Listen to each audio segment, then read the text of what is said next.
You wake to the sound of grinding metal. The floor is cold against your cheek. Dust motes dance in the pale light. They look like tiny stars. The air smells of ozone and old rust. You sit up and rub your eyes. Your hands are rough and scarred. You have worked these machines for years, but today feels different. The deep hum of the station has changed. It is no longer a steady rhythm. It sounds like a beast waking up. You stand and brush off your tunic. The forge is vast and dark. Pillars of steel rise into the shadows. Cables hang like vines from the ceiling. You walk toward the center of the room. Something calls to you from the dark. It is a pull in your chest, like a magnet tugging at iron. You step over a pile of scrap. There it is, a relic from the time of star-born kings. It sits on a pedestal of black stone. It does not look like a weapon. It looks like an eye. A giant, sweeping eye made of glass. You reach out a trembling hand. The surface is warm to the touch. A pulse travels up your arm. It makes your teeth ache. You pull back and gasp. The relic begins to glow. Soft blue light spills onto the floor. It reveals a workbench nearby. You have never seen this bench before. On it lies a simple tool. It looks like a paintbrush, but the bristles are made of light. They shimmer and twist like smoke. You pick it up. It weighs nothing. It feels like holding a piece of heavy air. You look at the dark wall ahead. A wild idea strikes you. You raise the brush. You sweep it through the empty air. A trail of gold fire follows the tip. You stare in shock. You just paint, or at least a piece of one. You laugh nervously. This is better than fixing hydration pumps. You add more strokes. Yellow and white mix with the gold. The shape grows round and bright. The forge lights up around you. Shadows flee into the corners. The warmth is pleasant on your skin. Then the shadows whisper back. It is a sound like dry leaves. You freeze and lower the brush. The voices are not in your ears. They are in your mind. The elder ones are watching. The thought is not yours.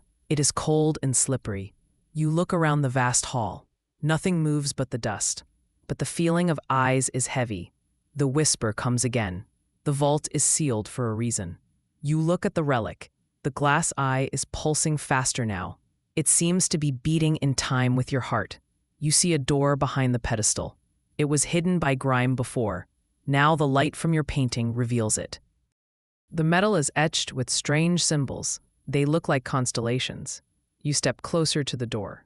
The whispers get louder. Turn back, painter. You ignore them.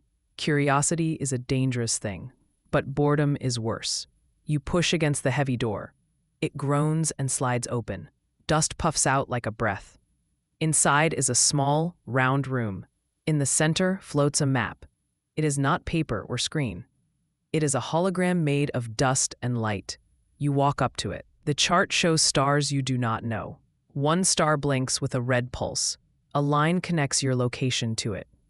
The line ends at the Void Reach Gate. You have heard stories of the gate, old tales told by the furnace crew. They say it leads to the edge of space, to the place where stars go to die. You trace the line with your finger. The map ripples like water. A coordinate flashes in your mind. You know where you must go, but you need a ship. A loud thud echoes from the landing bay. The floor shakes under your boots. Someone has arrived. You grab the light brush and run. You stick to the shadows of the pillars. The landing bay is bright with harsh floodlights. A ship sits on the metal deck. It is silver and sleek. It looks like a needle made of chrome. Steam hisses from its landing struts. A ramp lowers with a hiss.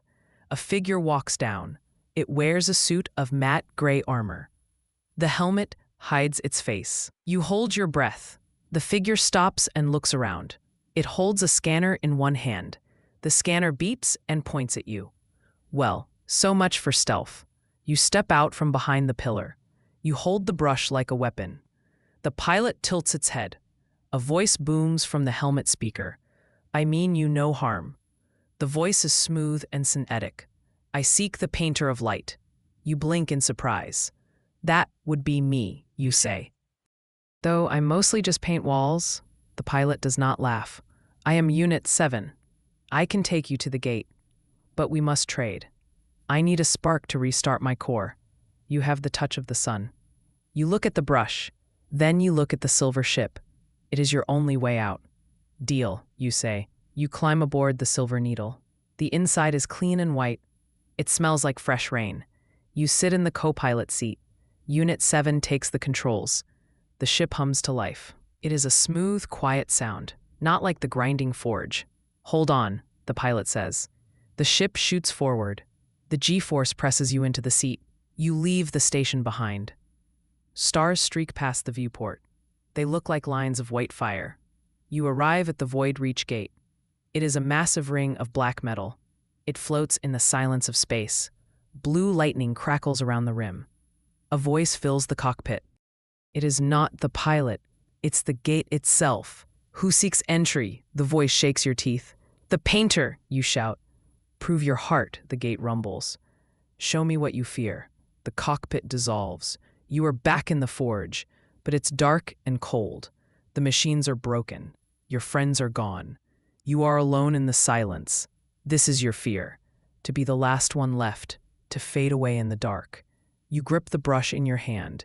It is the only light left. I am not afraid of the dark, you say. I can make my own light. You swing the brush. A stroke of fire cuts the darkness. You paint a door in the air. You kick it open. The vision shatters like glass. You are back in the seat. Unit 7 nods. Well done. The gate flares open. A tunnel of blue light appears. The ship dives into the vortex. You emerge on the other side. A massive vault floats ahead. It is shaped like a giant heart. Pipes and wires pump into it. This is the Starborn engine. It is the machine that builds stars, and it is dying. The lights on its hull are dim. We must go inside, Unit 7 says. You dock at a small port. The airlock cycles with a hiss. You float into the zero-gravity corridor. The walls are lined with amber crystals. They pulse with a weak rhythm. The core is this way, the pilot says. You follow the floating droid, but something feels wrong.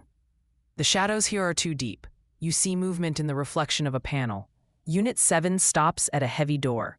Open it, the pilot says. Only your hand can do it. You reach for the panel. Then you stop. Why is your scanner red? The pilot turns slowly. The deal has changed. My masters want the brush. They do not want a new sun. They want the power for themselves. The pilot draws a weapon. It is a small arc caster. You dodge as a bolt of plasma flies. It scorches the wall next to your ear. That was rude, you yell. You kick off the wall. You float down the corridor. The pilot chases you. Bolts of energy zip past you. You need a plan. You look at the crystals on the wall. They are full of dormant energy. You swing the brush at a crystal. A lash of golden fire hits it. The crystal explodes with light. It blinds the pilot. Unit 7 crashes into the wall. You spin around a corner. You are in the main hangar. But the pilot is fast. The ship engines roar to life. Unit 7 is trying to detach. If he leaves, you are trapped. You grab a floating cable. You swing toward the closing ramp. You land on the metal with a thud. The ship blasts out of the dock. You scramble inside before the door seals. The ship is shaking violently. Get off my ship, the pilot booms. You run to the engine room. You do not need to fight him. You need to break his toy. You see the main power coupling. It glows with green energy. You raise the brush. Let's add some color, you say. You paint a slash of red across the green. The energies clash and spark. The ship lurches to the side. Alarms scream in the narrow space. The artificial gravity fails. You float freely now. The pilot floats into the room. His armor is scorched. You are foolish, he says. The masters will hunt you. Let them come, you say. You kick off the ceiling. You tackle the pilot in midair. You wrestle for the arccaster. The ship spins out of control. You see the viewport. You are flying through a nebula. Violet storms rage outside. Lightning strikes the hull. The shields are failing. We will both die, the pilot says. Not today, you grunt. You shove the pilot away. He hits the wall hard. His helmet cracks. Sparks fly from his suit. He goes limp. You pull yourself to the cockpit. The controls are a mess of red lights. An asteroid field is dead ahead. Great. Just great. You grab the stick. You dive the ship under a giant rock. Ice crystals scrape the hull. The sound is like a scream.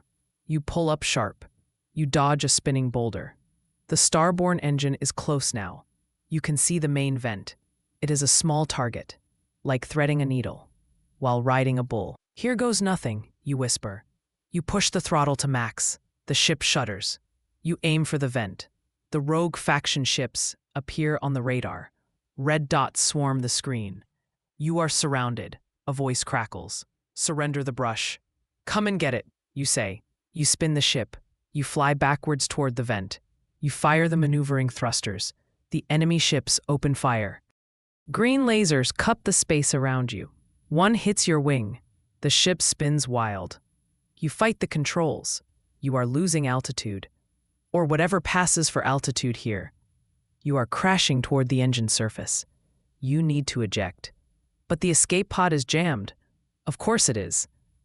You look at the brush. It glows brighter than ever. It knows what must be done. You cannot just fix the engine. You have to reignite it. You have to give it a seed. You smash the canopy glass. Air rushes out in a cloud. You climb out onto the hull. The void is silent and cold. The enemy ships stop firing. They are watching. You stand on the nose of the dying ship. You hold the brush high with both hands. You focus on every sun you ever saw, every warm day, every fire in the hearth. You pull it all into the brush. The tip turns blinding white. It is heavy now, heavier than a mountain. You scream with the effort. You throw the brush. It flies true. It sails into the main vent of the engine. For a second, nothing happens. Silence stretches thin. Then the vent glows. First red, then orange, then a blinding gold. A shock wave hits you. It knocks you off the ship. You drift into the void, but you are not cold. A wave of pure heat washes over you. The engine erupts with light. A beam shoots into the dark. It hits a nebula cloud nearby. The gas ignites. A new star is born. It blooms like a flower of fire. The shockwave pushes the enemy ships away. They tumble like toys. The light reaches you. It does not burn. It feels like a warm blanket. A tractor beam catches you. It is gentle. It pulls you toward a large vessel. It is the forge ship. Your friends found you. You wake up in the med bay. The lights are soft. The hum of the engines is steady. Your friends are there. They are smiling. You missed lunch, one says. You smile back. I was busy, you croak. You walk to the observation deck. The crew's gathered there. They're looking out the window. The new star burns bright and steady. It lights up the whole sector. Planets that were dark are now glowing. Life will return to them. You look at your hands. The scars are still there. But the brush is gone. You left it in the heart of the sun. That is okay. You do not need it anymore. You find a data tablet. You sit by the window. You begin to write. You write about the cold floor, the whispers, the silver pilot, the fear and the fire. You leave the tablet on the table. It is a map for the next traveler, for the next one who feels the pull. You look out at the star one last time. It is a masterpiece, better than any wall painting. The galaxy feels alive again. The heartbeat is strong. You take a deep breath. You have work to do. There are other worlds in the dark, and you have plenty of ideas. You turn and walk back to the forge. Your steps are light, your eyes are bright. The universe is a big canvas, and you are just getting started.